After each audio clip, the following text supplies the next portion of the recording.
Welcome back to the Magic of the Musicals. It's Alex Belfield talking to the biggest stars in the West End and on Broadway, and we've got two huge, whopping, great big stars for you now, Daniel and Mark from Avenue Q, which is a tremendous show. It's a unique show. It's a puppet show for adults, basically, isn't it? I think you're absolutely right. You've nailed it on the head there. It is a puppet show for adults. It's kind of a cross between Sesame Street and South Park, I'd say. It's kind of absolutely rude Sesame Street. And you both work really, really hard in this, more than anybody else in the show. You are so physical in it. And it's that clever thing where you start forgetting about you, although you're doing all the hard work, and believing that these puppets are actually doing everything. It's so cleverly staged. It is. I mean, I think that's what's made it so successful, is this kind of coupling of I think probably to the listeners, the idea is we're not in lycra, we're not in black lycra and the puppets are sort of in front of us. We are with the puppets. We're wearing kind of charcoal grey and they're half puppets, so it's you get to see both, and as you've seen the show a couple of times, after a while you sort of start putting the emotion off the actor onto the puppet, and I think that's the genius, isn't it? It's just so clever, yeah. It's very clever. I don't think there's not ever been anything like it. Our puppet master, Nigel Plaskett, he sort of said he wished that he'd come up with this idea because it's such a brilliant idea. And he's worked on like Muppet movies and anything to do with puppets. He will have worked on it. So he's an amazing guy. That's what's made it so successful. And it's one of the few shows that attracts teenagers. It's not soppy. It's not like the old-fashioned musicals. It's not even like a modern musical, but it's just got that cool thing about it. And I noticed that more than any other show, that the kids really love it as much as the 30-somethings who you see in your show. I think it was kind of written for kind of a younger audience, if you like, and I know that Cameron's been very clever and made it the cheapest show in town so that you can, like, youngsters can afford to go and see it. It deals with things which parents should probably come with their children. children, but kind of teenagers, the kind of subject matter is very kind of it just deals in life really, and youngsters growing up in the world, and although it's a bit of fun and has all these kind of rude words, if you like, and rude songs, it has a real heart to it, and you do go away thinking, well, actually, I can relate that to my life. And as for musicals and you two, Daniel, tell me your career and what you've been in and what you enjoy doing. Wow, what have I been in? I've been in Grease, West Side Story. I was on a BBC TV talent show. I'll pick that one up for you then. TV's Daniel Boys. The Search for Joseph, which I didn't win. I do feel kind of partly guilty for entering a show like that, because when the Maria show happened, I was one of the ones getting kind of angry, thinking, oh my God, reality TV is taking over musical theatre now.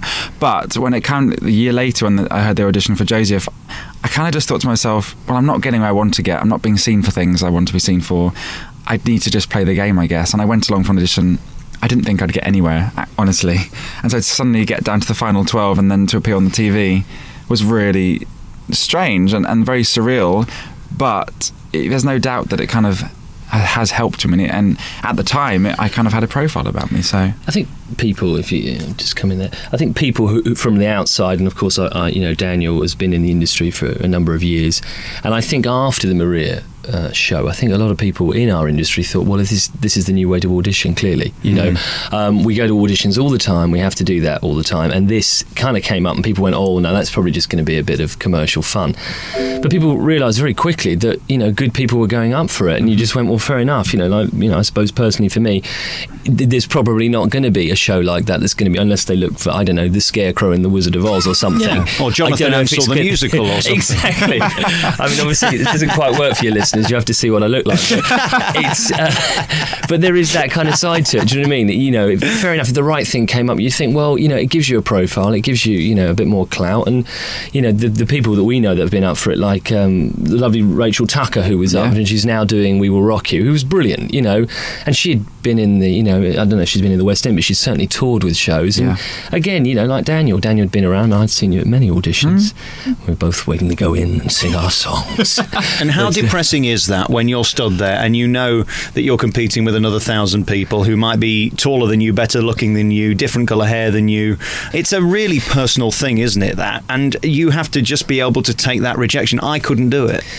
I think you do. I think it's funny when you see the people on X Factor crying every week. You and you think, why are you crying? Like, you think, because we're just so used to it. But then they had a go at you for not crying, didn't they? Yeah, they on the BBC thing, why aren't you crying? Well, we have a few more tears. Literally putting Vicks under your eyes to try and just, pull out the tears. It's just part of the business, and we were talking about this in the dressing room the other day, we get lots of young people saying to us, can you give me some advice? I want to go into the business, can you give me some advice? And normally Mark and I actually say to them, don't do it. Or, if you want to go on a show, get a story. Really get a story. Have a rabbit that's died or something. You know what I mean? It does seem now you're not going to get any airtime unless a relative has died. It's awful to say it, but, it's true. The guitar starts playing and there's going to be a story, whether they can sing or not. When we hear the intro to You Raise Me Up, we know it's curtains, don't we, really? Absolutely. How old are you now, Daniel? 29. And you, Mark? We'll be 33 very shortly. So, you're both past it now, aren't you, in terms of the young chorus? So where do you go from here? Because I presume now it's about the proper roles. Michael Ball's gone through that recently. The juvenile lead ain't going to be him now. He's 47 stone. Yeah, I think obviously for me, I never really made the grade as a Juve lead, so I've always been waiting for those character parts. So I'm hoping the future's bright.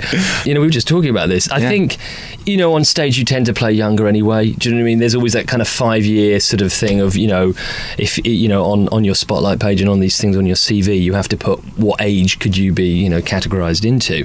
And I think mine's sort of from 25 to 35. So there's there's 10 years there to sort of play with, because there's plenty of people who are 45 still playing 35. So I think we've got a bit of leeway there, but I don't think I'm ever going to be Joseph. I don't think it's ever going to happen. It's a rubbish show anyway. Why would you want to be part of that? Have you got your eye on anything? Is there anything you'd like to do next? We're available from the 28th of March. Yes, both of us. We did a show together before this, so we come together. We go as a package. Daniel singing beautifully and looking beautiful. Me, not so much. You seem to have an issue with your appearance. Imagine being ginger. Come on, be fair to yourself. At least you've not got that curse. I got the hair is my favourite bit, actually. That's my greatest feature. So what next? I don't know what's next. I am touring with John Barrowman next year.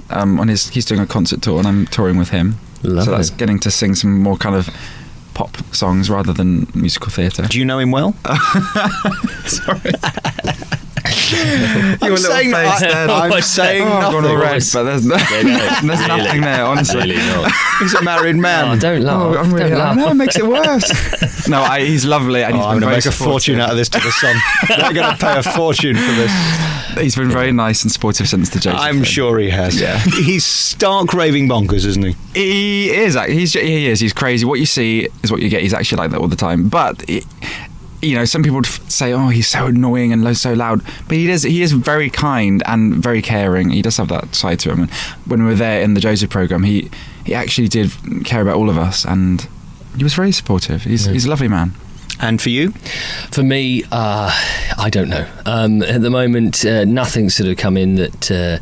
Obviously, it's early days. We've still got Avenue Q to sort of finish. In the new year, maybe some things will come up, but I am available. It is always depressing to me over the years I've done this programme, seeing so many amazing stars who, once the show closes or it finishes for whatever reason, they're sat at home watching This Morning and Loose Women.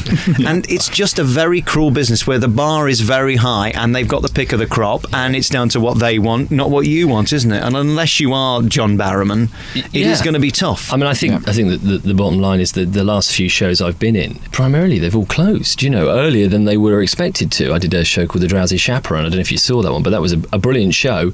Never picked up the audience. Elaine Page did it, or should I say EP.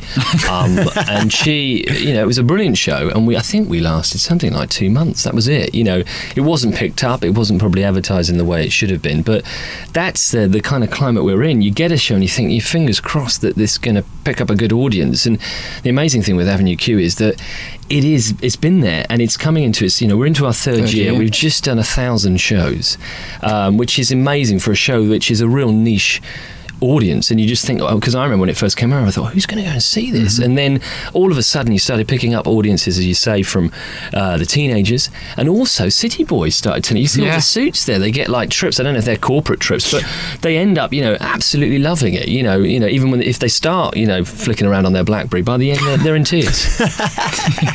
Nobody can touch Wicked or The Lion King, but trust me, eventually they're going to fade. They'll have to. I mean, the thing with Wicked and Lion King is the amount of money they have to keep those shows running, and that's something that's a worldwide product that has an awful lot of resources from having producers who are film producers. So there's a big pool of money, and I think if they didn't have that, I'm not sure how long these shows could have sustained. But there is that thing, the more that you're in town, the more people get to know about it, the more, and we're a real word of mouth show. Yeah, that is incredible. And obviously everything's been slightly hit by the credit crunch, but we're hoping for a great Christmas and certainly a great last sort of 3 months coming into the new year. I'm just wondering though, Mark, if the last 3 shows you've been in have closed. I know. Is it could me? It be you?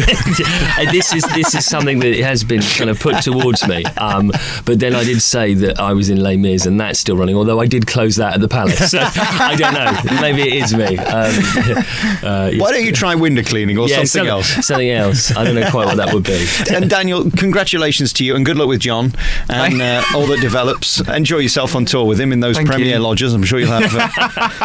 I'm sure it'll be delightful, guys. Thank you for coming in. I'm a huge fan of this show. Go and see it. It's on till March. There's 8 shows a week to choose from, so there's plenty of time to see it. It is completely unique. If you're easily offended, don't bother. Don't waste your time. But if you just want good fun and something completely different and want to leave your brain at the door just to laugh and have some fun with some great puppets and great actors, go and see Avenue Q. Guys, thank you very much for talking to me. Cheers.